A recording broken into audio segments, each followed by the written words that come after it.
Hello everyone, welcome to basic Shala. आज की इस वीडियो में हम आपके लिए लाए हैं विलियम गोल्डिंग के famous novel Lord of the Flies के most important in exam oriented MCQs with a quick summary. तो चलिए जल्दी से शुरू करते हैं आज का हमारा वीडियो हमारे पहले क्वेश्चन के साथ। And our question number 1 is the complete name of Golding is. Golding का पूरा नाम क्या है? Sir William Gerald Golding, sir William Grey Golding, sir William Golding या फिर नन ऑफ दीज।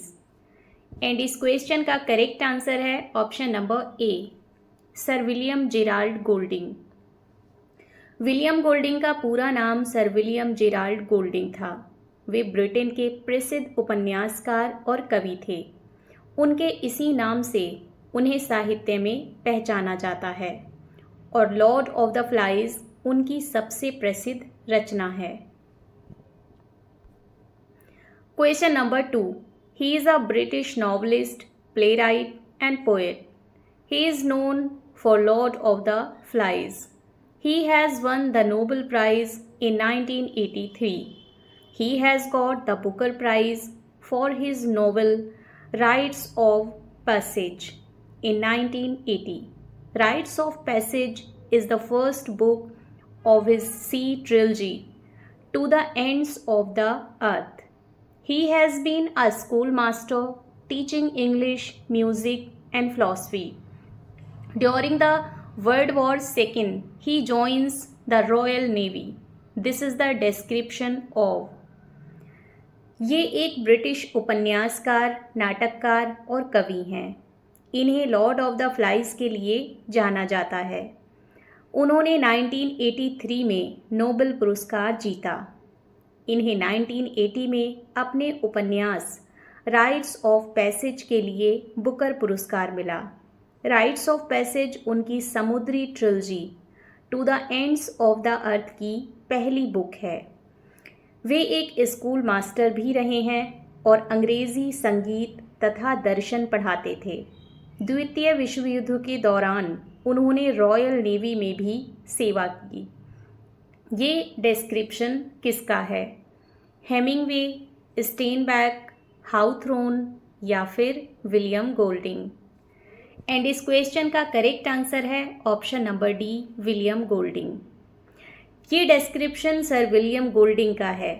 वे न केवल उपन्यास लिखते थे बल्कि स्कूल में अध्यापक भी रहे। द्वितीय विश्व युद्ध में उन्होंने नौसेना में भी सेवा दी। उनकी कृतियों ने उन्हें अंतर्राष्ट्रीय पहचान दिलाई। इस क्वेश्चन में एक बहुत ही इम्पोर्टेंट टर्म आया है एंड दैट इज ट्रिलॉजी। चलिए देखते हैं कि ट्रिलॉजी का मीनिंग क्या होता है, बिकॉज लिटरेचर में ये ट्रिलॉजी बहुत ही इम्पॉर्टेंट टर्म है। ट्रिलॉजी का मतलब है 3 कहानियों या किताबों की श्रृंखला। यानी जब कोई लेखक एक ही विषय, पात्र या कहानी को 3 अलग अलग भागों या किताबों में लिखता है तो उसे ट्रिलॉजी कहा जाता है। उदाहरण के लिए विलियम गोल्डिंग की to the Ends of the Earth एक समुद्री ट्रिलॉजी है जिसमें 3 उपन्यास हैं। दूसरा बहुत ही फेमस एग्जाम्पल हमने लिया है बॉलीवुड से। जी हाँ, जो बॉलीवुड लवर्स हैं उनके लिए ये स्पेशल एग्जाम्पल हम लेकर आए हैं। दीपा मेहता ने एक मशहूर ट्रिलॉजी बनाई है जिसे एलिमेंट्स ट्रिलॉजी कहा जाता है। इसमें इन्होंने 3 अलग अलग फिल्मों के जरिए भारतीय समाज की सच्चाइयों को दिखाया है। इस ट्रिलॉजी की उनकी पहली फिल्म आई थी फायर, जो आई थी 1996 में। इसमें औरत की इच्छाओं और पितृसत्तात्मक यानी कि पुरुष प्रधान समाज में उसके संघर्ष को दिखाया गया है। ये एक बहुत ही बेहतरीन मूवी है जिसमें कि शबाना आज़मी और नंदिता दास ने मुख्य भूमिकाएं निभाई थी। इस ट्रिलॉजी की दूसरी मूवी आई थी अर्थ 1998 में। ये फिल्म भारत के विभाजन यानी कि पार्टीशन ऑफ इंडिया 1947 पर आधारित है, जिसमें इंसानी रिश्तों पर राजनीति का असर दिखाया गया है। फिर से एक बार इसमें भी नंदिता दास ने मुख्य भूमिका निभाई है और शबाना आज़मी का भी इसमें एक बहुत बड़ा कनेक्शन है। इस मूवी से। इस मूवी में आमिर खान ने एक ऐसी भूमिका निभाई थी जिस तरह की भूमिका में आमिर खान को पहले कभी नहीं देखा गया था।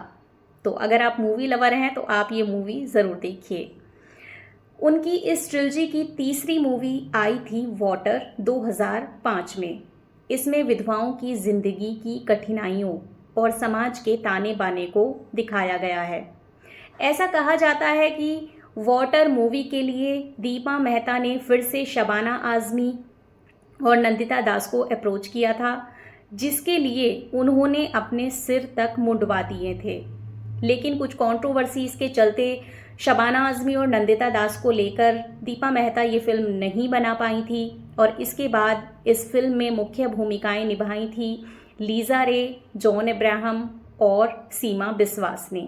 तो आप इस फेमस ट्रिलॉजी यानी कि दीपा मेहता की इन तीनों मशहूर मूवीज़ को ज़रूर देखिए। इन तीनों फिल्मों को मिलाकर एलिमेंट्स ट्रिलॉजी कहा जाता है क्योंकि हर फिल्म एक तत्व फायर, अर्थ, वाटर के नाम पर है और समाज की गहरी समस्याओं को उजागर करती है। तो फ्रेंड्स, अगर आपको ट्रिलॉजी का मीनिंग क्लियर हो गया है तो आपको हमें जॉन गॉल्सवर्दी की फेमस ट्रिलॉजी का नाम कमेंट सेक्शन में कमेंट करके बताना है। चलिए बढ़ते हैं नेक्स्ट क्वेश्चन की तरफ। Question number 3, who is associated with the pursuit and sinking of the German battleship Bismarck? German युद्धपोत बिस्मार्क का पीछा कर उसे डुबाने से कौन जुड़ा है? हेमिंगवे, स्टेनबैक, हाउथरोन या फिर विलियम गोल्डिंग? इस क्वेश्चन का करेक्ट आंसर है option number D, William Golding. द्वितीय विश्व युद्ध में विलियम गोल्डिंग ब्रिटिश नौसेना में शामिल हुए थे। उसी दौरान वे जर्मन युद्धपोत बिस्मार्क के खिलाफ अभियान से जुड़े। इससे उनकी जिंदगी और लेखन दोनों प्रभावित हुए। Question number 4, Golding dies of heart failure. He leaves a draft of a novel. This novel is.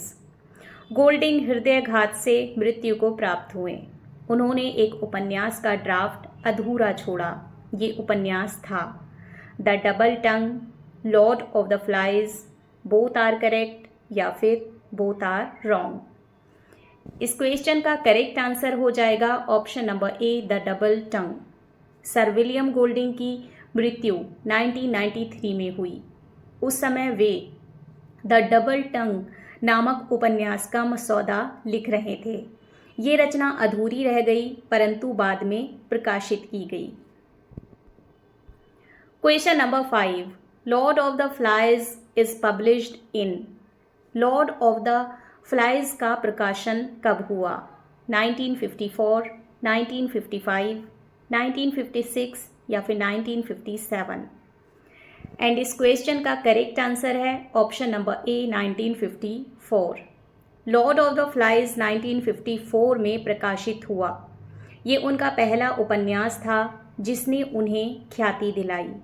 इस उपन्यास ने मनुष्य के स्वभाव और समाज की गहराइयों को प्रतीकात्मक रूप से उजागर किया। Question number 6, Lord of the Flies is a parody of R.M. Ballantyne's. Lord of the Flies किसकी पैरोडी है? R.M. बैलेंटिन्स के किस वर्क की पैरोडी है? The Coral Island and a Tale of the Pacific Ocean, the Coral Ocean and a Tale of the Pacific Ocean, the Coral Palace and a Tale of the Pacific Ocean या फिर none of these? And इस question का correct answer हो जाएगा option number A, the Coral Island and a Tale of the Pacific Ocean. Lord of the Flies R.M. Ballantyne के उपन्यास the Coral Island की parody है। बैलेंटाइन की रचना में द्वीप पर बच्चे सभ्य रहते हैं, जबकि गोल्डिंग ने दिखाया है कि परिस्थितियों में बच्चे हिंसक और असभ्य हो जाते हैं। Question number 7, Lord of the Flies is an adventurous story which has become a kind of. Lord of the Flies एक साहसी कहानी है जो किस प्रकार की है? बैलेड, एपिक, एलेग्री या फिर नन ऑफ दीज? एंड इस क्वेश्चन का करेक्ट आंसर है option number C, allegory. Lord of the Flies केवल साहसिक कथा नहीं है बल्कि एक रूपक है। इसमें पात्र और घटनाएं समाज और मानव स्वभाव के प्रतीक हैं। उपन्यास के माध्यम से गोल्डिंग ने सभ्यता और असभ्यता का संघर्ष दिखाया है। Question number 8, the theme is an attempt to trace the defect of society back to the defects of human nature. The moral is that the shape of a society must depend on the ethical nature of the individual and not on any political system, however apparently logical or respectable. The whole book is symbolic in nature, except the rescue in the end, where adult life appears. Who describes the theme of Lord of Flies thus? इस उपन्यास की theme समाज की खामियों को मानव स्वभाव की खामियों से जोड़ती है। ये नैतिकता पर आधारित है कि किसी समाज का ढांचा व्यक्तियों के नैतिक स्वभाव पर टिका होना चाहिए, ना कि किसी राजनीतिक व्यवस्था पर। पूरी किताब प्रतीकात्मक है सिवाय अंत में हुई बचाव घटना के, जहां वयस्क जीवन प्रकट होता है। लॉर्ड ऑफ द फ्लाइज के विषय का वर्णन किसने किया है? हेमिंगवे, स्टेनबैक, शेक्सपियर या फिर गोल्डिंग? एंड इस क्वेश्चन का करेक्ट आंसर है option number D, Golding. Golding ने कहा है कि लॉर्ड ऑफ द फ्लाइज का मुख्य विषय मानव स्वभाव की बुराइयों को दिखाना है। उनका मानना है कि समाज की सारी समस्याएं मनुष्य की अंदरूनी कमजोरियों से निकलती हैं, ना कि केवल राजनीति या व्यवस्था से। पुस्तक में हर घटना प्रतीकात्मक है जो यह दिखाती है कि जब नैतिकता खो जाती है तो समाज टूट जाता है।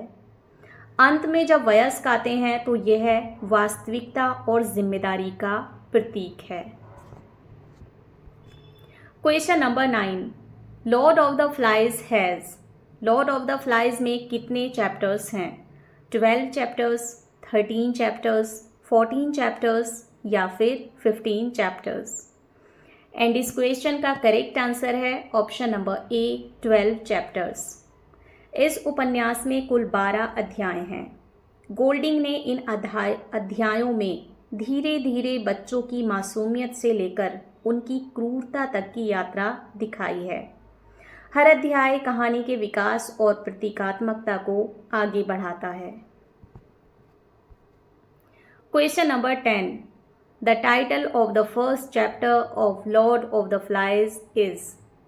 Lord of the Flies के पहले चैप्टर का टाइटल क्या है?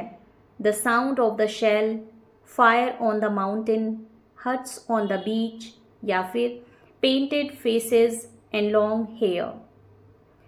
एंड इस क्वेश्चन का करेक्ट आंसर है option number A, The Sound of the Shell। पहले अध्याय का शीर्षक the Sound of the Shell यानी कि शंख की ध्वनि है। इसमें राल्फ और पिगी कॉन्च शंख की खोज करते हैं और राल्फ उसके ज़रिए अन्य लड़कों को बुलाता है। ये शंख सभ्यता और एकता का प्रतीक है। Question number 11, the title of the last chapter of the Lord of the Flies is. Lord of the Flies के लास्ट चैप्टर का टाइटल क्या है? A View to a Death, the Shell and the Glasses, Castle Rock या फिर Cry of the Hunters? And इस question का correct answer है option number D, Cry of the Hunters. Lord of the Flies के last chapter का नाम cry of the hunters यानी कि शिकारियों की पुकार है। इसमें लड़कों की पूरी बर्बरता और हिंसक प्रवृत्ति दिखती है। राल्फ को मारने की उनकी कोशिश मानव स्वभाव की क्रूरता का प्रतीक है।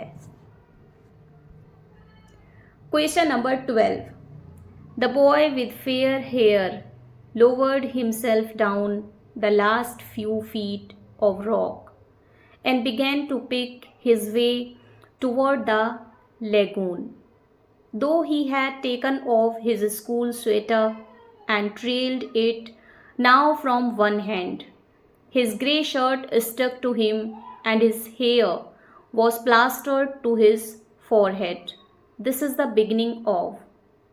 गोरे बालों वाला लड़का चट्टान के आखिरी कुछ फीट नीचे उतर आया और झील लैगून की ओर धीरे धीरे रास्ता बनाने लगा।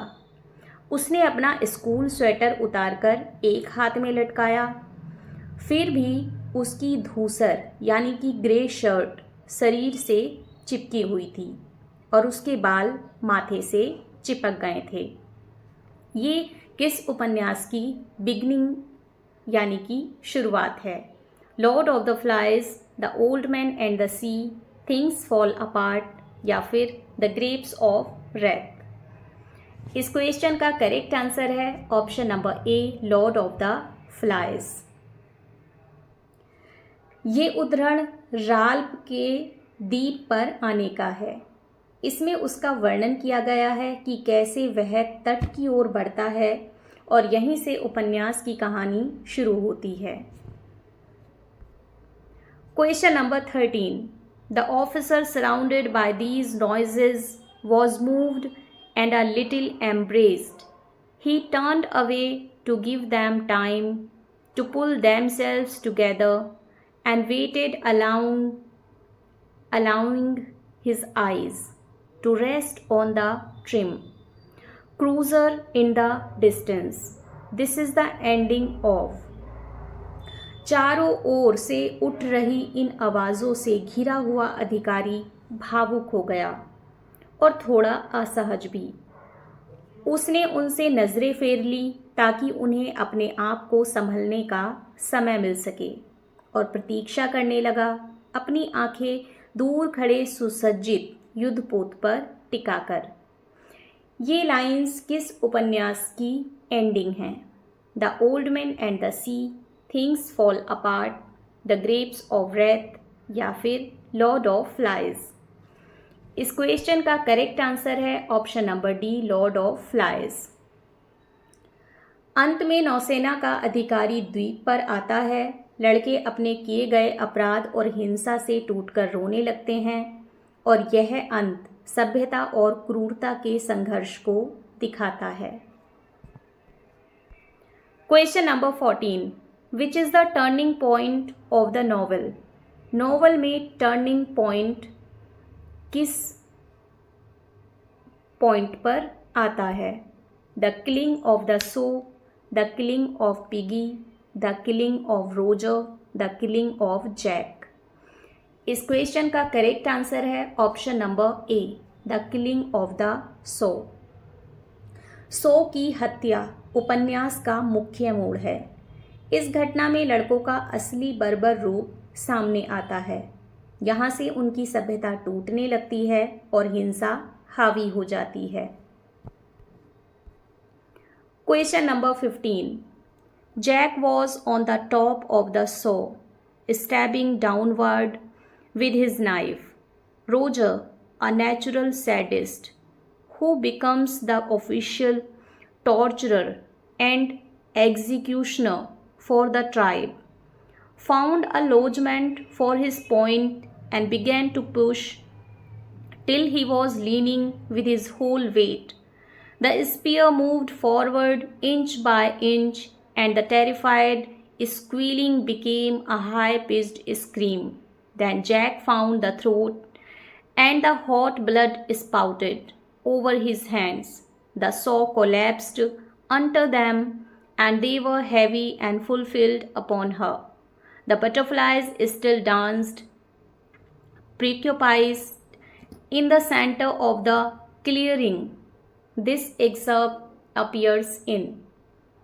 जैक सौ के ऊपर था और अपने चाकू से नीचे की ओर वार कर रहा था। रोजर, जो स्वभाव से क्रूर था और कबीले का आधिकारिक यातनादाता और जल्लाद बन चुका था, ने अपने भाले की नोक के लिए एक जगह बना ली और पूरे शरीर का भार डालकर धकेलने लगा। भाला धीरे धीरे इंच दर इंच आगे बढ़ता गया और डरी हुई सौ की चीखें एक तीखी कान फाड़ देने वाली चीख में बदल गईं। फिर जैक ने उसका गला खोज लिया और गर्म खून उसकी हथेलियों पर फूट पड़ा। सौ उनके नीचे ढह गई और वे भारीपन और तृप्ति के साथ उस पर गिर पड़े। साफ जगह के बीचों बीच तितलियां अब भी नाच रही थीं, अपनी ही व्यस्तता में डूबी हुई। ये एग्जर्ब किस जगह दिखाई देता है, यानी कि कहाँ से लिया गया है? The Old Man and the Sea, Things Fall Apart, the Grapes of Wrath, या फिर लॉर्ड ऑफ फ्लाइज। इस क्वेश्चन का करेक्ट आंसर है option number D, Lord of Flies. ये दृश्य लॉर्ड ऑफ द फ्लाइज का एक बहुत ही क्रूर और प्रतीकात्मक पल है, जहां बच्चों की मासूमियत पूरी तरह हिंसा और बर्बरता में बदल जाती है। ये दृश्य जैक और रोजर द्वारा सौ की हत्या का है। इसमें उनकी निर्दयता और हिंसा का वर्णन है। यही घटना उनके नैतिक पतन को दर्शाती है। Question number 16, Lord of the Flies is a story of a group of boys. Lord of the Flies किस ग्रुप के लड़कों की कहानी है? Between 6 and 15 years of age, between 6 and 20 years of age, between 6 and 12 years of age, या फिर none of these। And इस question का करेक्ट आंसर है option number C, between 6 and 12 years of age। ये उपन्यास 6 से 12 साल के लड़कों के एक समूह की कहानी है। वे एक द्वीप पर फंस जाते हैं और सभ्यता के बिना धीरे धीरे क्रूर हो जाते हैं। Question number 17, the first two boys who came on the island are. सबसे पहले द्वीप पर आने वाले दो लड़के कौन थे? Ralph and Piggy, Jack and Roger, Piggy and Sam, या फिर नन ऑफ दीज। एंड इस क्वेश्चन का करेक्ट आंसर है option number A, Ralph and piggy.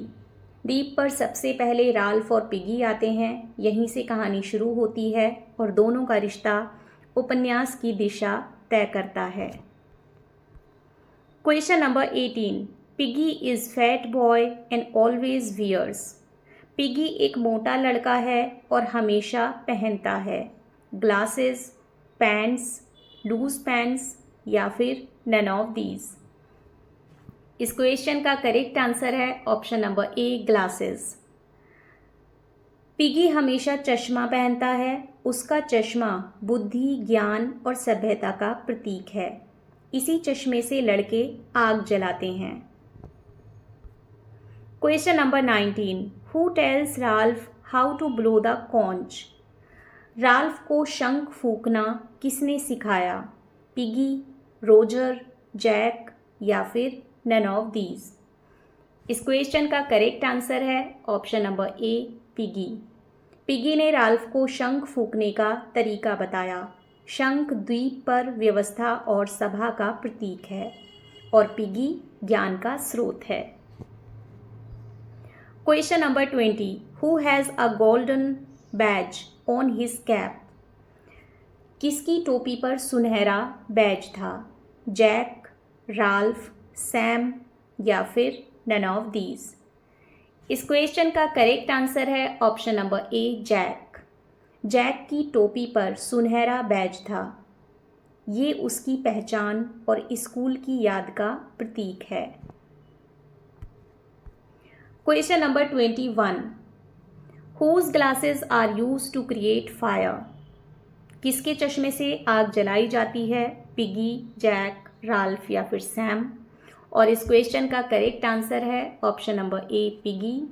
Piggy का चश्मा आग जलाने के लिए इस्तेमाल किया गया। ये सभ्यता और विज्ञान का प्रतीक है। लड़कों ने इसी से जंगल में आग लगाई। Question number 22, who are the twins? Twins यानी कि जुड़वा कौन है? Sam and Eric, Jack and Ralph, Roger and Piggy या फिर नन ऑफ दीज? एंड इस क्वेश्चन का करेक्ट आंसर है option number A, Sam and Eric. Sam और एरिक जुड़वा हैं, उन्हें मिलाकर सैमनेरिक कहा जाता है। वे राल्फ के वफादार रहते हैं लेकिन बाद में दबाव में जैक के समूह में शामिल हो जाते हैं। Question number 23, who kills a sow and cuts her head and puts it on a stick? Sow को किसने मारा और उसका सिर भाले पर लगाया? पिगी, जैक, राल्फ या फिर सैम? इस क्वेश्चन का करेक्ट आंसर है option number B, Jack. Jack ने सो को मारा और उसका सिर भाले पर लगाया। ये बलिदान उन्होंने दानव को अर्पित किया और यही सिर लॉर्ड ऑफ द फ्लाइज कहलाता है। Question number 24, the head of the sow is an offering to?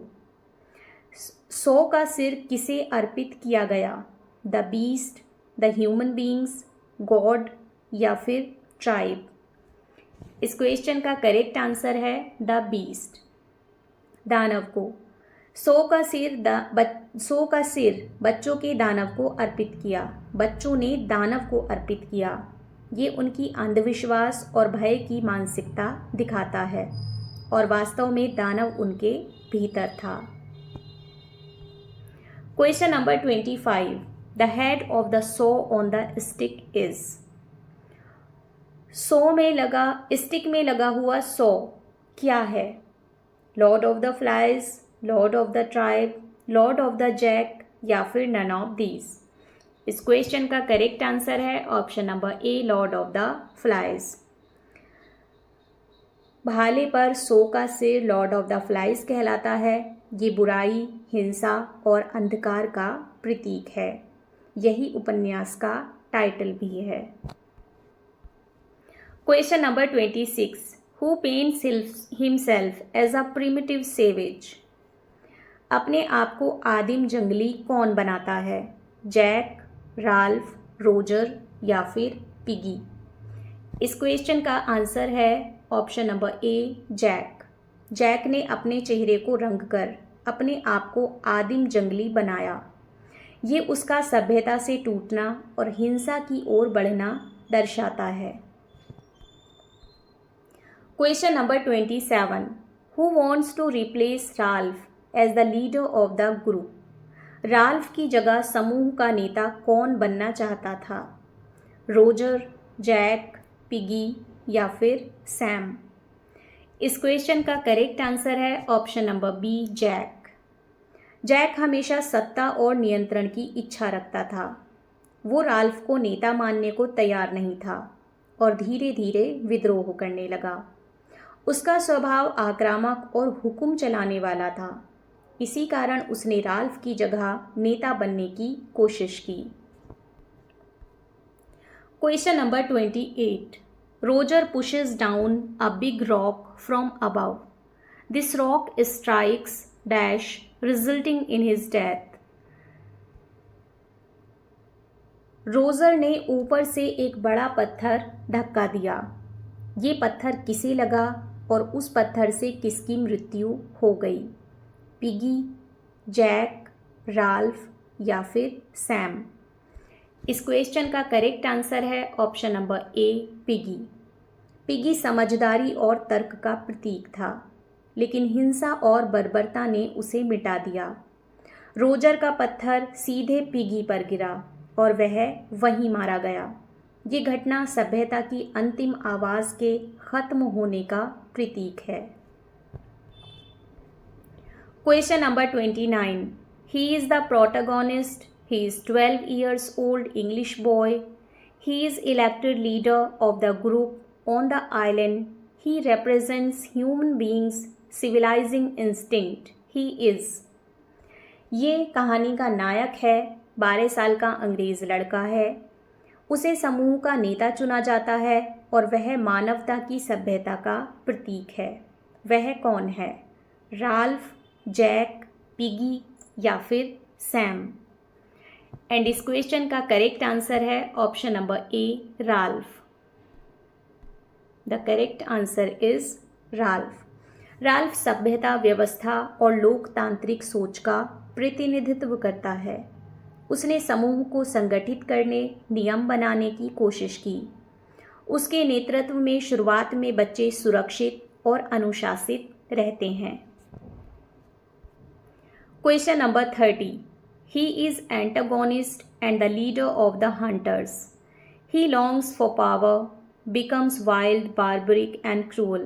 He represents the instinct of savagery within human beings. He is. ये एंटागोनिस्ट यानी कि प्रतिनायक है और शिकारी दल का नेता है।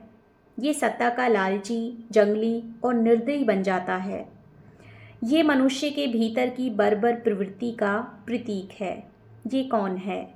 जैक, राल्फ, पिगी या फिर सैम? इस क्वेश्चन का करेक्ट आंसर है option number A, Jack. Jack हिंसा और पशुता की ओर झुक जाता है। उसे शक्ति चाहिए। वह डर और आतंक के सहारे बच्चों पर राज करता है। उसका चरित्र दिखाता है कि इंसान सभ्यता खोकर कितना खतरनाक हो सकता है। Question number 31। Who is the lieutenant of Ralph? Ralph का लेफ्टिनेंट कौन है? पिगी, जैक, राल्फ या फिर सैम? इस क्वेश्चन का करेक्ट आंसर है option number A, Piggy. Piggy हमेशा राल्फ के साथ खड़ा रहता है और उसे समझदारी भरी सलाह देता है। वह तर्क, विज्ञान और विचार का प्रतिनिधित्व करता है। राल्फ को सही दिशा देने में पिगी की भूमिका बहुत अहम थी। Question number 32। Who represents scientific and rational side of civilisation? वैज्ञानिक और तार्किक पक्ष का प्रतिनिधित्व कौन करता है? पिगी, जैक, राल्फ या फिर सैम? इस क्वेश्चन का करेक्ट आंसर है option number A, Piggy. Piggy हर परिस्थिति में तर्क और विज्ञान पर विश्वास करता है। उसका चश्मा आग जलाने का साधन बनता है। वह दिखाता है कि विज्ञान और समझदारी सभ्यता की असली ताकत है। Question number 33। Who is the lieutenant of Jack? Jack का लेफ्टिनेंट कौन है? रोजर, जैक, राल्फ या फिर सैम? इस क्वेश्चन का करेक्ट आंसर है ऑप्शन नंबर ए, रोजर। रोजर क्रूरता और हिंसा का प्रतीक है। वह जैक का सबसे वफादार अनुयायी बनता है। पिगी की हत्या उसी की हिंसक हरकत से होती है। उसका चरित्र डर और बर्बरता को और मजबूत करता है। Question number 34।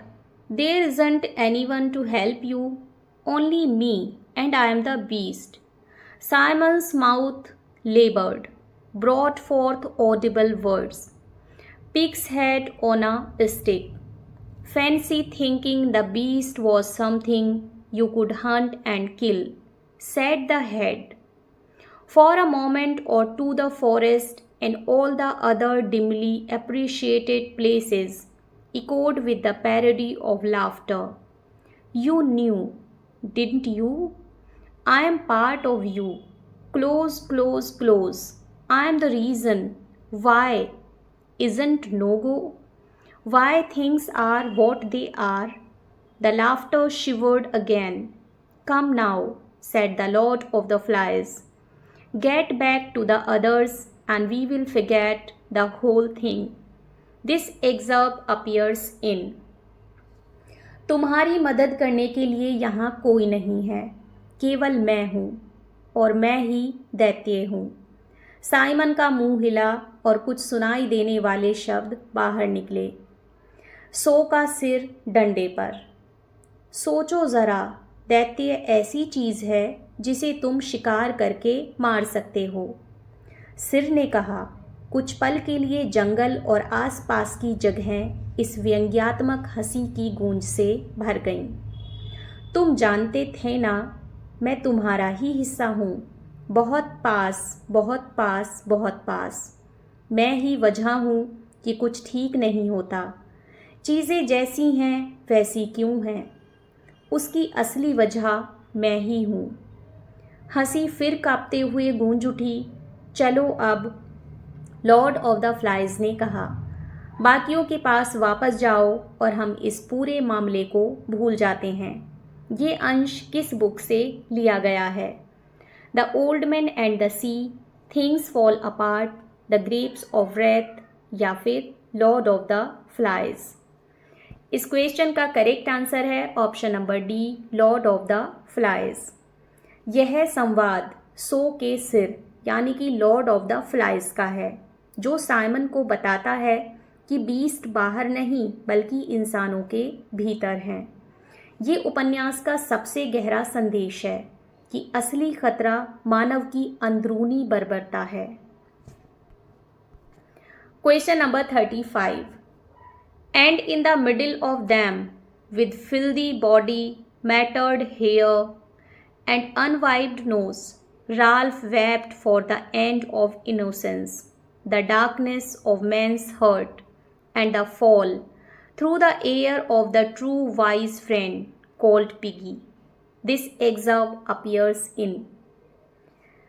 और उसके बीच गंदे शरीर, उलझे हुए बाल, बिना पोछी हुई नाक के साथ, राल्फ मासूमियत के अंत, मनुष्य के हृदय के अंधकार और सच्चे तथा बुद्धिमान मित्र पिगी के धरती पर गिरकर समाप्त हो जाने के लिए रो पड़ा। ये अंश किस बुक से लिया गया है? Lord of the Flies, the Old Man and the Sea, Things Fall Apart, या फिर द ग्रेप्स ऑफ रेथ? इस क्वेश्चन का करेक्ट आंसर है option number A, Lord of the Flies. ये उपन्यास का अंत है जहां राल्फ टूटकर रोता है। राल्फ मासूमियत के अंत और मानव हृदय के अंधकार के लिए रोता है। वो समझता है कि बच्चों ने अपनी मासूमियत और इंसानियत खो दी है, और ये पूरी कहानी का प्रतीकात्मक और मार्मिक निष्कर्ष है। Question number 36। Who says life is scientific in William Golding's Lord of the flies?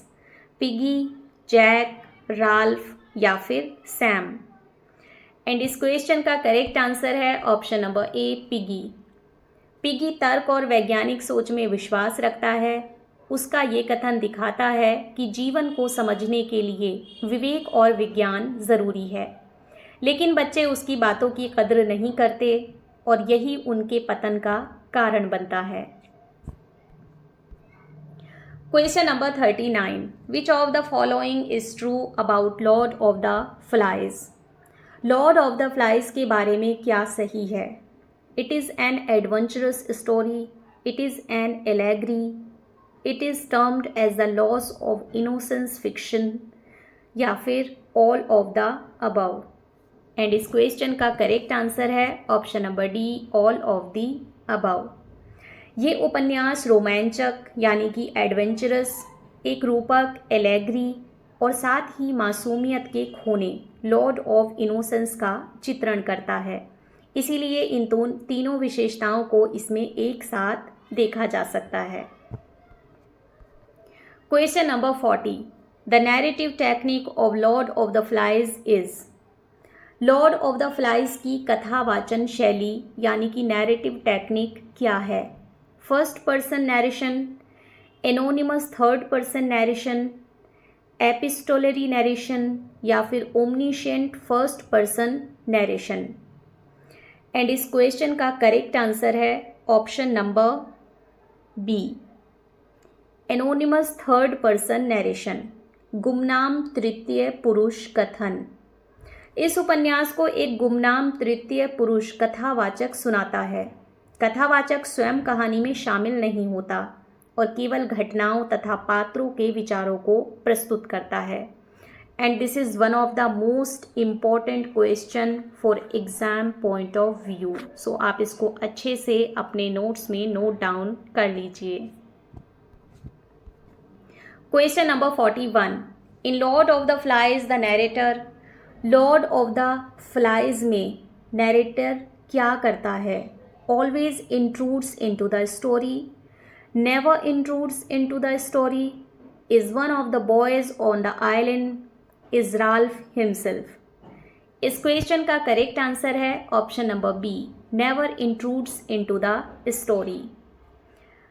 कभी कहानी में हस्तक्षेप नहीं करता। कथावाचक निष्पक्ष और दूर रहता है। वह अपनी राय थोपता नहीं बल्कि पात्रों और उनकी परिस्थितियों को सामने लाता है। इस कारण पाठक सीधे पात्रों के व्यवहार से अर्थ निकालते हैं। Question number 42. The narrator of Lord of the Flies is. Lord of the Flies का जो नैरेटर है यानी कि कथावाचक है वो कैसा है?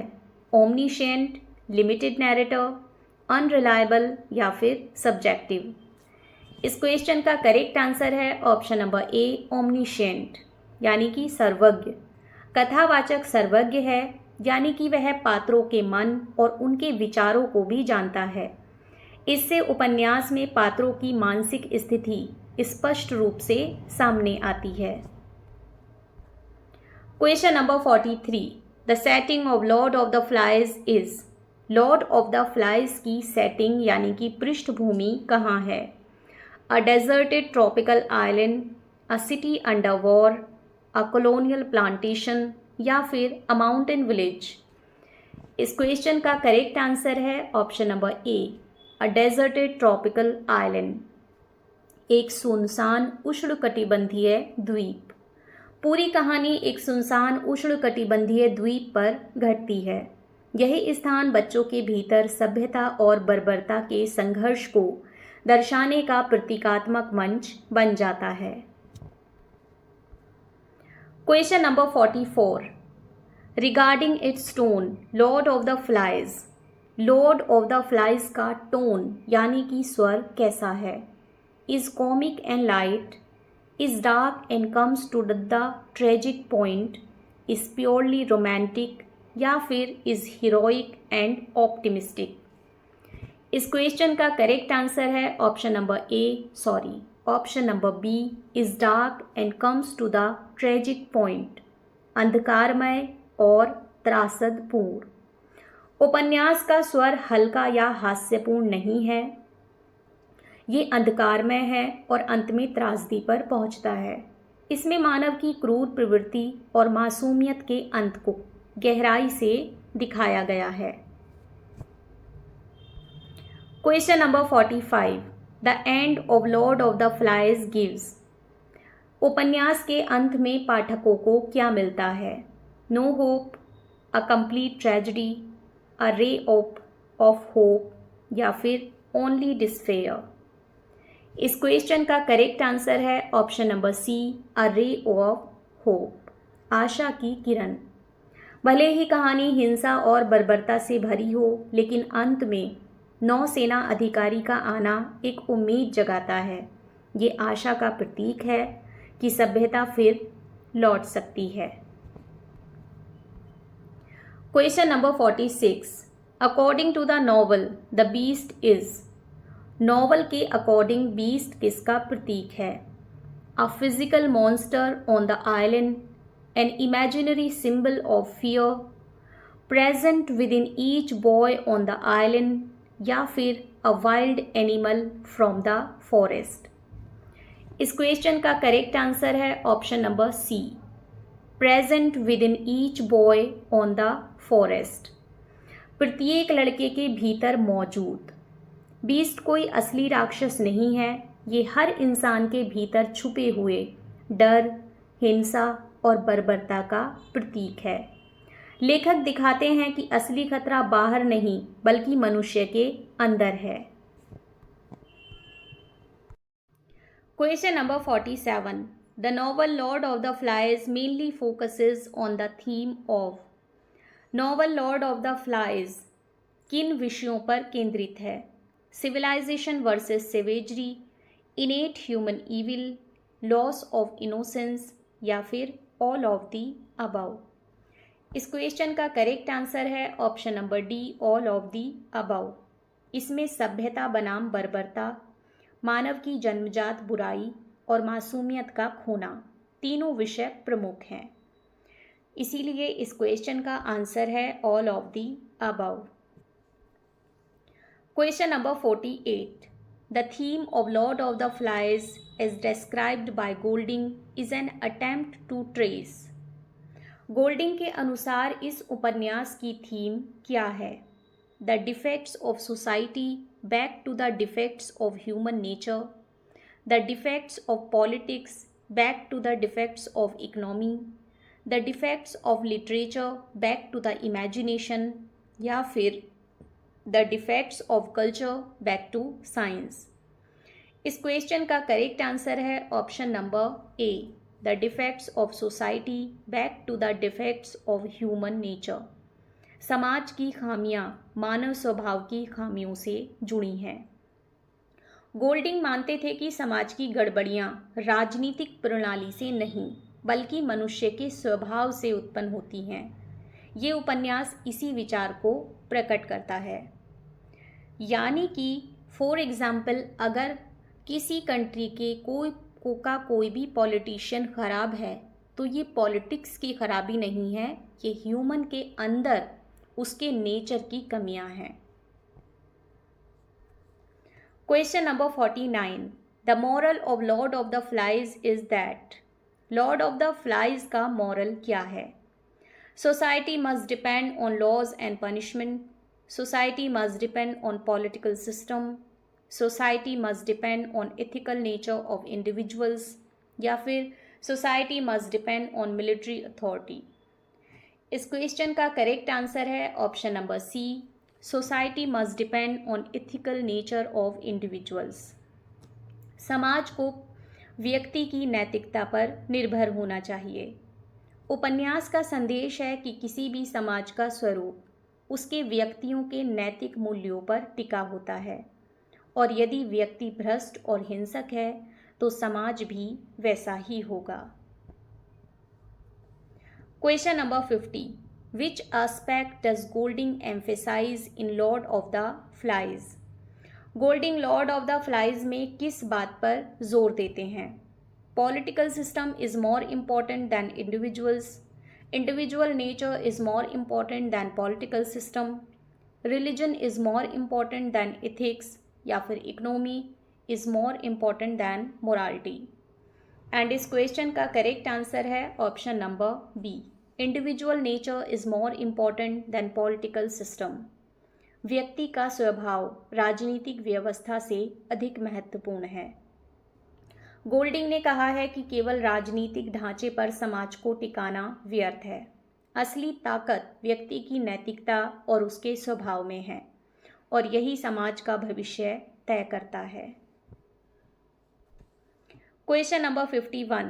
The book Lord of the Flies is largely.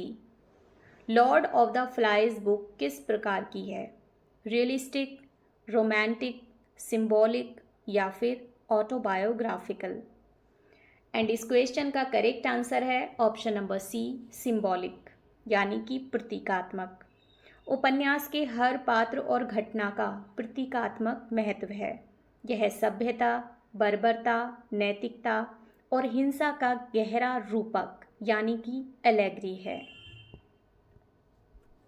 Question number 52. What is the only non symbolic part of the novel? Novel का कौन सा हिस्सा प्रतीकात्मक नहीं है? Arrival of the naval officer, rescue, death of Simon, death of piggy, या फिर the Lord of the flies, pigs head. इस क्वेश्चन का करेक्ट आंसर है option number A, arrival of the naval officer, यानी कि रेस्क्यू। पूरी कहानी प्रतीकों से भरी है, लेकिन अंत में नौसेना अधिकारी का आना वास्तविकता को दर्शाता है। यही हिस्सा प्रतीकात्मक नहीं माना जाता। Question number 54. The officer who rescue the boys is preparing to. अंत में अधिकारी जो कि बच्चों को बताता है किस चीज़ की तैयारी करता है? taken the children of the island in a cruiser, punish the boys for their savagery, leave the boys to survive on their own, build a new society on the island. इस क्वेश्चन का correct answer है option number A, take the children of the island in a cruiser. बच्चों को द्वीप से cruiser में ले जाने की तैयारी करता है। अधिकारी बच्चों को द्वीप से ले जाने आता है। ये घटना आशा देती है कि वे बर्बरता से बच सकते हैं। हालांकि लेखक इशारा करते हैं कि वे उसी बुराई में फिर टकराएंगे। Question number 55, at the end how does Golding show the similarity between children and adults. अंत में गोल्डिंग बच्चों और बड़ों में समानता कैसे दिखाते हैं। Both are innocent, both are trapped in the same evil of human nature, both are entirely civilised, both are pure and divine. And इस क्वेश्चन का करेक्ट आंसर है option number B, both are trapped in the same evil of human nature. बच्चों और बड़ों में दोनों में जो गोल्डिंग है वो ये समानता दिखाते हैं कि दोनों मानव स्वभाव की एक ही बुराई में फंसे हुए हैं। बच्चों की हिंसा और बर्बरता अलग नहीं है, बल्कि वही बुराई बड़ों में भी मौजूद है। गोल्डिंग बताते हैं कि मानव स्वभाव की खामियां उम्र पर नहीं बल्कि अंदरूनी प्रवृत्तियों पर निर्भर करती हैं। Question number 56, Lord of the Flies is a translation of which Hebrew word. Lord of the Flies किस हिब्रू वर्ड का अनुवाद है। And this is most important question, so listen it carefully. Yehovah, Beelzebub, Elohim या फिर Shalom. And इस question का correct answer है option number A, Beelzebub. This is Beelzebub. एक हिब्रू वर्ड है Beelzebub. Lord of Flies Hebrew शब्द उस बालजेबब का अनुवाद है। इसका अर्थ मक्खियों का स्वामी या शैतान से जुड़ा नाम है। इससे ये स्पष्ट होता है कि उपन्यास का शीर्षक ही बुराई और विनाश का प्रतीक है। लेखक ने इस प्रतीक के माध्यम से मनुष्य के भीतर छिपी बर्बरता को दिखाया है। Question number 57, in Greek Lord of the Flies is known as. Greek में लॉर्ड ऑफ द फ्लाइज को किस नाम से जाना जाता है। ज़्यूस, अपोलो, बेलजेबब या फिर हेड्स। एंड इस क्वेश्चन का करेक्ट आंसर है option number C, Beelzebub. Again this is also most important question. Greek भाषा में लॉर्ड ऑफ द फ्लाइज को बेलजेबब कहा गया है। यह भी शैतान का एक रूप है। ये नाम बुराई, पाप और विनाश की शक्ति का प्रतिनिधित्व करता है। इससे पता चलता है कि उपन्यास में दैत्य कोई बाहरी प्राणी नहीं बल्कि मानव हृदय की अंधेरी प्रवृत्ति है। चलिए अब आपको बताते हैं कि ये दोनों क्वेश्चन क्यों इम्पोर्टेंट हैं। क्योंकि इन दोनों क्वेश्चन में से एक आई डोंट रिमेंबर कि कौन सा था 2018 के LT ग्रेड एग्ज़ाम में आ चुका है और इसीलिए ये दोनों बन जाते हैं PYQs, क्योंकि ये रिलेटेड हैं 2018 के LT ग्रेड एग्ज़ाम से जो कि कंडक्ट हो चुका है। चलिए अब बात करते हैं बेलजेबब शब्द की। ये वर्ड बहुत ही इम्पॉर्टेंट है, तो थोड़ा सा इसको देख लेते हैं। बेलजेबब प्राचीन यहूदी और ईसाई धार्मिक परंपराओं में एक दुष्ट आत्मा यानी कि ईविल स्पिरिट या राक्षस, डेमन के रूप में जाना जाता है। ये नाम हिब्रू शब्द बालजेबब से आया है जिसका अर्थ है लॉर्ड ऑफ द फ्लाइज यानी कि मक्खियों का स्वामी। ये मूल रूप से पलिश्तियों यानी कि पैलेस्टाइन्स के देवता बाल से जुड़ा था। बाद में ईसाई धर्म में बेलजेबब को शैतान यानी कि सैतन का ही एक और नाम या उसके प्रमुख दूतों चीफ डेमन्स में से एक माना जाने लगा। साहित्य और पौराणिक कथाओं में भी ये बुराई और प्रलोभन का प्रतीक बन गया। तो इसका हिब्रू नाम है बालजेबब और ग्रीक नाम है बेलजेबब और इसका मीनिंग होता है लॉर्ड ऑफ द फ्लाइज। मुख्य रूप से ये फलिस्तीनियों का देवता था और ईसाई परंपरा में शैतान या दुष्ट आत्मा है। ये बुराई, प्रलोभन और अधर्म का प्रतीक है। इसका एक इम्पॉर्टेंट एग्जाम्पल है जो कि है जॉन मिल्टन की पैराडाइज लॉस्ट में। बेलजेबब को नरक यानी कि हेल का एक बड़ा दानव दिखाया गया है जो शैतान का सलाहकार और सहायक है। Question number 58, what is said to be the main work of the devil? Devil का मुख्य कार्य किसे कहा गया है? लव, क्रिएशन, डिके और डिस्ट्रक्शन या फिर साइलेंस? एंड इस क्वेश्चन का करेक्ट आंसर है ऑप्शन नंबर सी, डिके और destruction.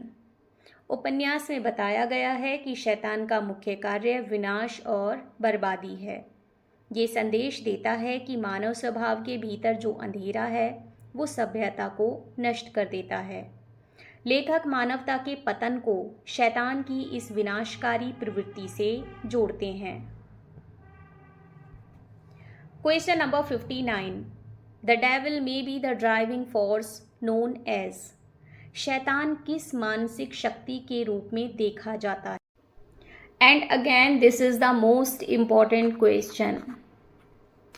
Ego, id, superego या फिर स्पिरिट? और इस क्वेश्चन का करेक्ट आंसर है ऑप्शन नंबर बी, इड, यानी कि आदिम प्रवृत्ति। फ्राइड की मनोविश्लेषणात्मक अवधारणा में इड मनुष्य की आदिम प्रवृत्तियों और इच्छाओं का प्रतीक है। उपन्यास में शैतान इसी आदिम प्रवृत्ति से जुड़ा है। यह बताता है कि हर मनुष्य के भीतर हिंसा और बर्बरता की छिपी हुई शक्ति मौजूद रहती है। अब ये इम्पॉर्टेंट क्यों है? क्योंकि ये हमने बीएड में पढ़ा है, ये टैट के लिए इम्पॉर्टेंट है, ये सी टैट के लिए इम्पॉर्टेंट है। This is very important concept of psychology. Sigmund Freud का इट। सिगमंड फ्रायड ने मनोविज्ञान में पर्सनैलिटी स्ट्रक्चर की 3 परतें बताई थी, इड, ईगो और सुपर ईगो। इनमें से सबसे बुनियादी हिस्सा है इड। इड क्या है? ये हमारे दिमाग का वो हिस्सा है जिसमें हमारी जन्मजात इच्छाएं यानी कि इंस्टिंक्ट्स और ज़रूरतें छिपी रहती हैं। ये सिर्फ सुख यानी कि प्लेजर और तृप्ति, सेटिस्फैक्शन चाहता है, बिना यह देखे कि वह सही है या गलत। इसे प्लेजर प्रिंसिपल यानी कि आनंद सिद्धांत पर काम करने वाला कहा गया है। इड की खासियतें, जन्मजात यानी कि इड जो होता है वो हमारे अंदर इनबॉर्न होता है। बच्चा पैदा होते ही इड सक्रिय हो जाता है। तुरंत संतुष्टि चाहता है, जैसे भूख लगी तो खाना चाहिए, नींद आई तो सोना चाहिए। नैतिकता या नियमों की परवाह नहीं करता, बस इच्छा पूरी होनी चाहिए। अवचेतन यानी कि अनकॉन्शियस स्तर पर कार्य करता है। चलिए इसे एक बहुत ही सिंपल से एग्जाम्पल से देख लेते हैं। अगर एक छोटा बच्चा है और उसे भूख लगी है तो वो तुरंत रोना शुरू कर देगा। उसे ये फ़र्क नहीं पड़ता कि खाना अभी बना है या नहीं। ये उसका इड है जो केवल तत्काल ज़रूरत पूरी करना चाहता है। मतलब इड हमारी छुपी हुई इच्छाएं और ज़रूरतें जो हमेशा तुरंत सुख पाने की कोशिश करती हैं। ये इड जो है, इसकी ख़ास बात ये है कि ये जन्म लेते ही बच्चे के अंदर आ जाता है और जैसे जैसे हम बड़े होते जाते हैं ये इड धीरे धीरे वैनिश होता चला जाता है। लेकिन जो लोग शैतानी प्रवृत्ति के होते हैं उनके अंदर का ये इड ख़त्म नहीं होता। कभी कभी एज इट इज़ रहता है और कभी कभी ये बढ़ता चला जाता है। यही शैतानी प्रवृत्ति के लोगों को आम इंसान से अलग करता है।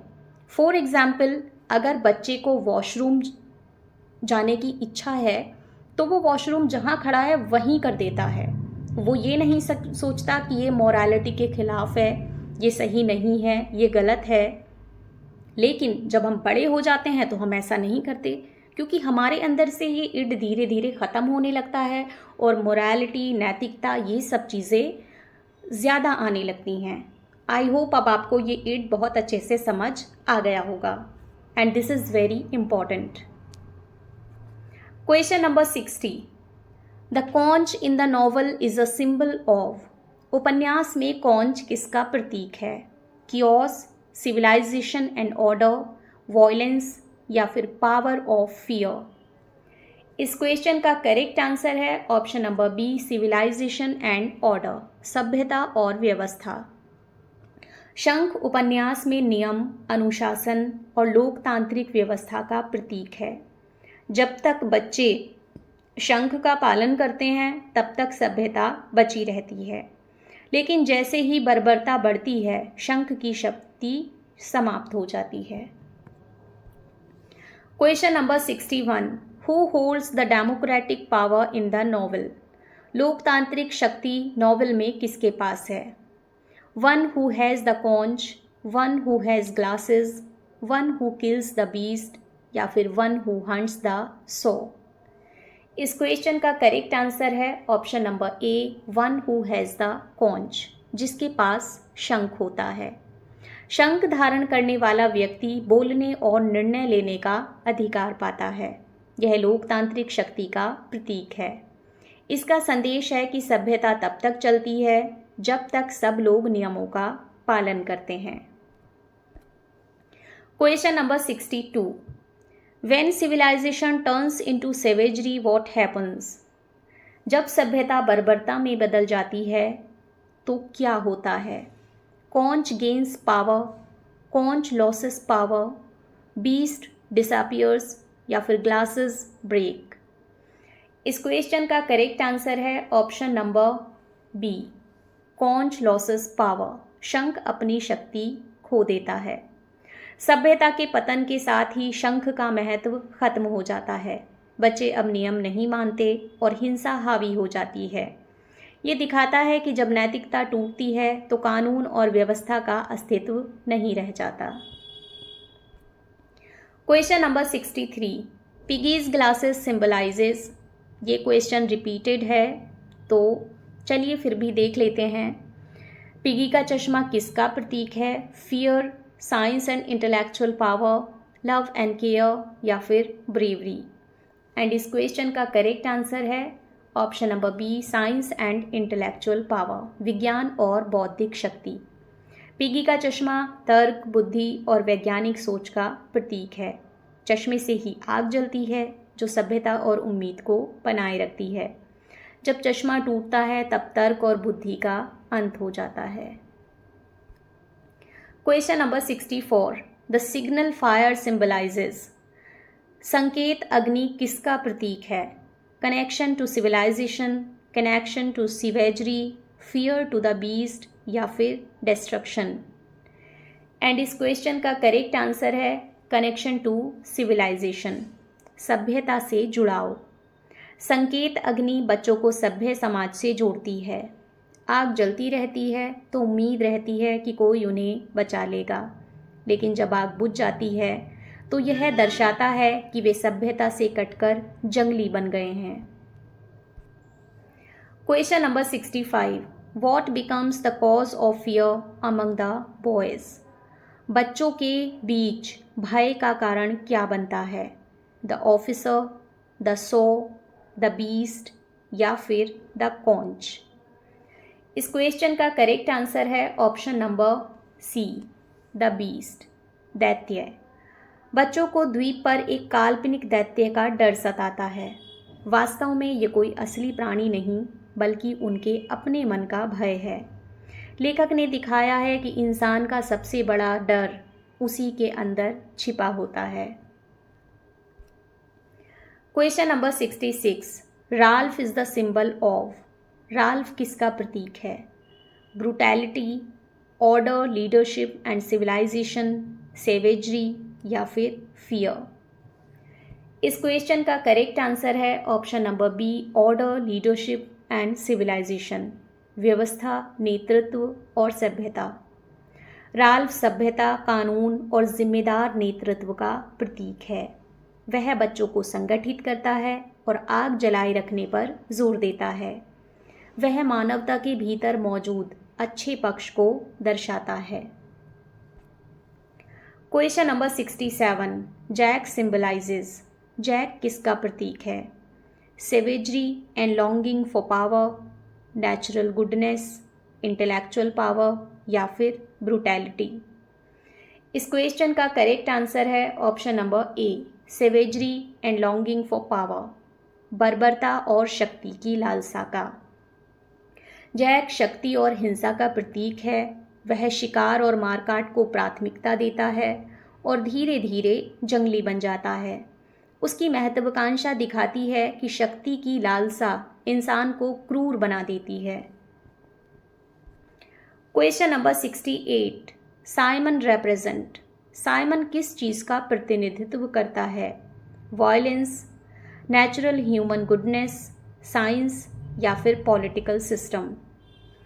इस क्वेश्चन का करेक्ट आंसर है option number B, natural human goodness, प्राकृतिक मानवीय अच्छाई।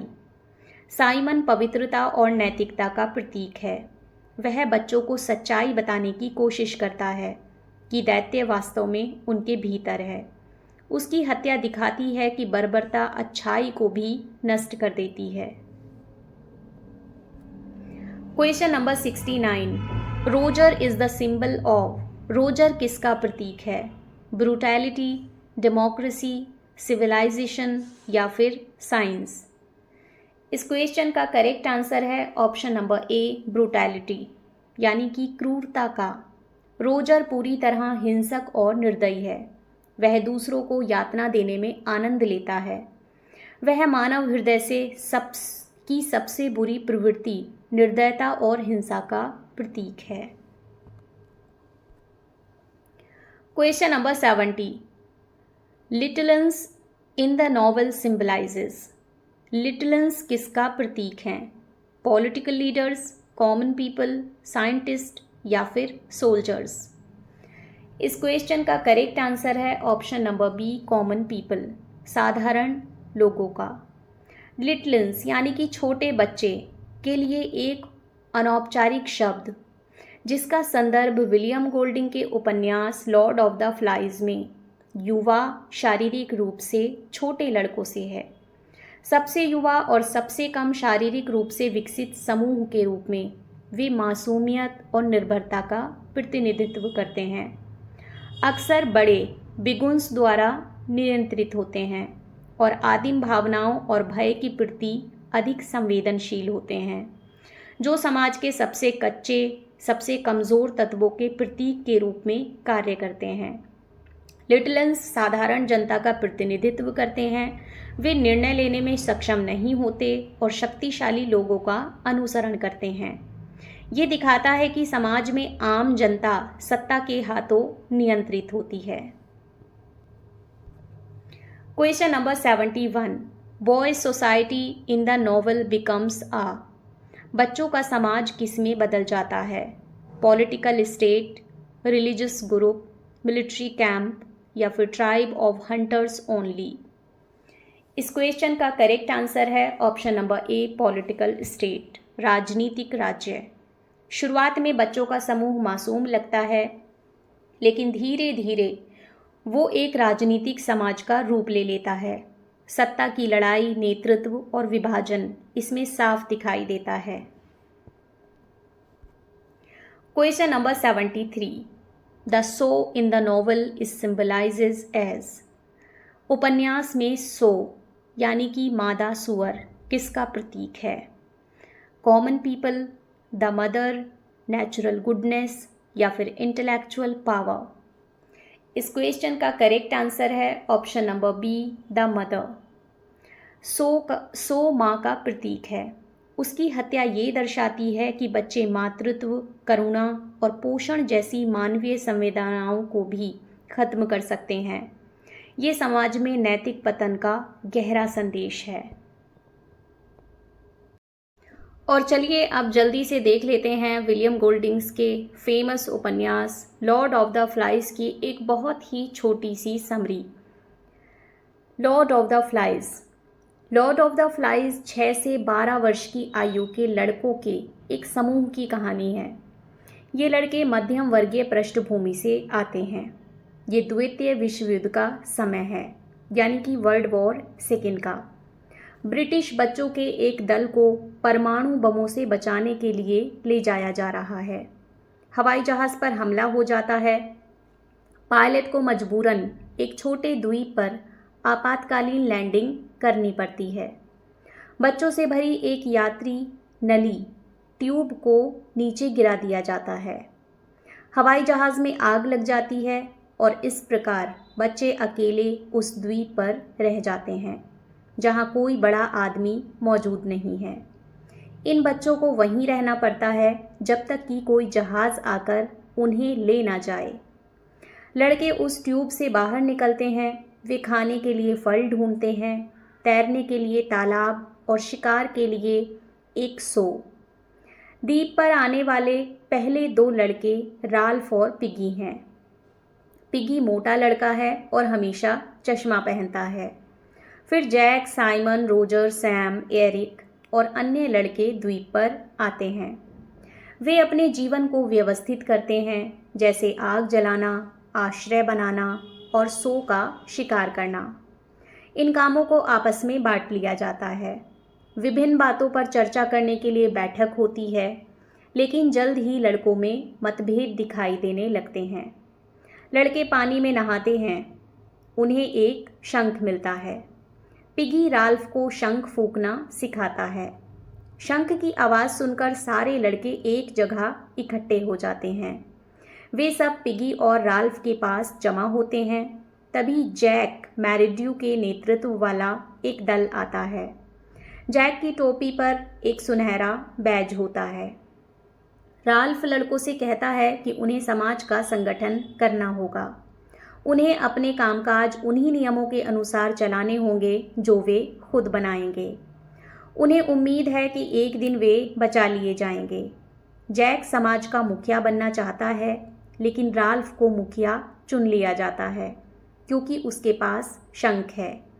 शंख अधिकार और नेतृत्व का प्रतीक बन जाता है।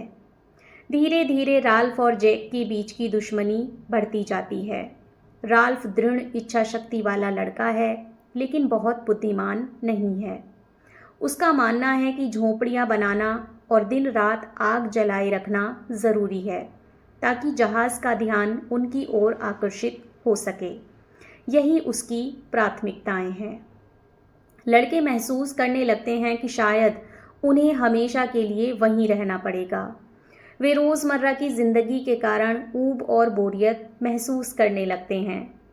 राल्फ, जैक और साइमन द्वीप की खोज करते हैं। पिगी जाना चाहता है, लेकिन उसकी कमज़ोर दृष्टि के कारण उसे जाने की अनुमति नहीं मिलती। तीनों लड़कों को वहाँ कोई इंसान नहीं मिलता, लेकिन जानवर जैसे सौ और फल देने वाले पेड़ दिखाई देते हैं। फिर एक बैठक बुलाई जाती है। तय किया जाता है कि जो भी शंख पकड़ेगा वही बोलेगा और बाकी लड़के उसे सुनेंगे। राल्फ बोलता है, एक धुंधला आग का फायर पहाड़ के ऊपर जलाया जाएगा ताकि गुजरती जहाज उसे देखकर उन्हें बचाने आए। वह कई अन्य बातें भी करता है, लेकिन वहाँ कुछ भ्रम पैदा हो जाता है। लड़के आग जलाने के लिए जाते हैं, लेकिन उनके पास माचिस नहीं होती। आग बनाने के लिए पिगी के चश्मे का इस्तेमाल किया जाता है। जैक कुछ लड़कों को उत्साहित करता है जो नाचने और गाने लगते हैं। राल्फ उन्हें रोकने में असफल रहता है। साइमन, पिगी और जुड़वा सैम और एरिक शेल्टर बनाते हैं, जबकि बाकी लड़के खाते और तैरते हैं। जंगल में एक डरावने जानवर के होने की अफवाह लड़कों में फैल जाती है। वास्तव में कोई जानवर नहीं होता, लेकिन एक मृत एयरमैन का शरीर जिसका पैराशूट पैरों में उलझा हुआ होता है, उसे जानवर समझ लिया जाता है। सैम और एरिक इसे देखते हैं और इसे जानवर समझ लेते हैं। वे राल्फ के पास जाकर इसकी रिपोर्ट करते हैं। बड़े लड़के इस पर विश्वास नहीं करते। राल्फ, जैक और साइमन जानवर की तलाश में जाते हैं और उसे पेड़ पर पाते हैं। वे ये खबर बाकी लड़कों के साथ साझा करते हैं। जैक एक सो को मारता है और उसका सिर काटकर लकड़ी की छड़ी पर लगा देता है। इस सर को लॉर्ड ऑफ फ्लाइज कहा जाता है। जैक और उसका समूह सिर के चारों ओर नृत्य करते हैं। जैक अब खुले तौर पर राल्फ का विरोध करता है और लड़कों से खुद को समूह का नेता बनाने के लिए कहता है। वह अपने नेतृत्व में शिकारियों का समूह बनाता है। वो राल्फ के नेतृत्व को मान्यता नहीं देता। वो वहाँ से अपने अनुयायियों के साथ चला जाता है। रात में जैक अपने अनुयायियों के साथ राल्फ, पिगी और उसके दोस्तों पर हमला करता है। साहसी लड़का साइमन देखता है कि जैक और उसके अनुयायी एक सौ का शिकार कर रहे हैं। वह गहरे जंगल में जाता है जहां वह जानवर का सच जान जाता है। थक जाने के बाद वह जैक के शिविर की ओर बढ़ता है ताकि लड़कों को जानवर के बारे में सूचित कर सके। राल्फ और पिगी जैक के शिविर में जाते हैं। उन्हें भुना हुआ सौ का मांस दिया जाता है। लड़के एक जनजातीय नृत्य करते हैं। साइमन जंगल से आता है तो लड़के उत्साहित हो जाते हैं और उसे जानवर समझकर मार देते हैं। साइमन की मृतदेह और एयरमैन का बाहरी शव भारी बारिश के कारण बह जाता है। राल्फ महसूस करता है कि उसका नेतृत्व कोई फायदा नहीं ला रहा। जैक अब लड़कों पर राज करता है। रात में जैक अपने लड़कों के साथ फिर से राल्फ के शिविर पर हमला करता है। पिगी को पीटा जाता है, उसका चश्मा छीन लिया जाता है। अब राल्फ, पिगी, सैम और एरिक जैक से मिलने जाते हैं। वहाँ उनका झगड़ा होता है। रोजर ऊपर से एक बड़ा पत्थर गिराता है। यह पत्थर पिगी को लगकर उसकी मृत्यु का कारण बनता है। सैम और एरिक को भी पीटा जाता है। राल्फ भाग जाता है।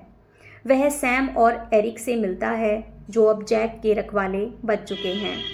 वह जंगल में छिप जाता है। जैक जंगल को आग लगा देता है। राल्फ बाहर आता है और लड़ता है। थकान के कारण वो गिर पड़ता है और बेहोश हो जाता है। जब वो होश में आता है तो पाता है कि उसके सामने एक नौसेना अधिकारी खड़ा है। अधिकारी बताता है कि उसने आग का धुआं देखकर यहाँ आया। वह उसी समय आया जब जंगली लड़के उसे मारने वाले थे। लड़के अब पूरी तरह जंगली बन चुके हैं। राल्फ पिगी की मृत्यु और अपनी मासूमियत के नुकसान पर रोता है। जैसे ही लड़के नौसेना अधिकारी के संपर्क में आते हैं, ये उम्मीद की जाती है कि अब वे सभ्यता की ओर लौटेंगे और यहीं इस कहानी की समाप्ति हो जाती है। तो फ्रेंड्स, ये तो था हमारा आज का वीडियो। आई होप ये आपके एग्ज़ाम के लिए बहुत ही फ्रूटफुल होगा। इसी तरह के most important and exam oriented MCQs और समरीज़ देखने के लिए लिटरेचर लवर्स हमारे चैनल के साथ जुड़े रहें। चैनल को सब्सक्राइब और वीडियो को लाइक करना बिल्कुल भी ना भूलें और कमेंट सेक्शन में हमें अपने अच्छे से कमेंट ज़रूर करिएगा। आपकी कोई भी क्वेरी हो आप हमें कमेंट सेक्शन में पूछ सकते हैं। आपके सभी सवालों का जवाब जल्दी ही दिया जाएगा। तो फ्रेंड्स, ऐसे ही मोस्ट इम्पॉर्टेंट वीडियोस देखने के लिए बने रहिए हमारे साथ और देखते रहिए बेसिक शाला।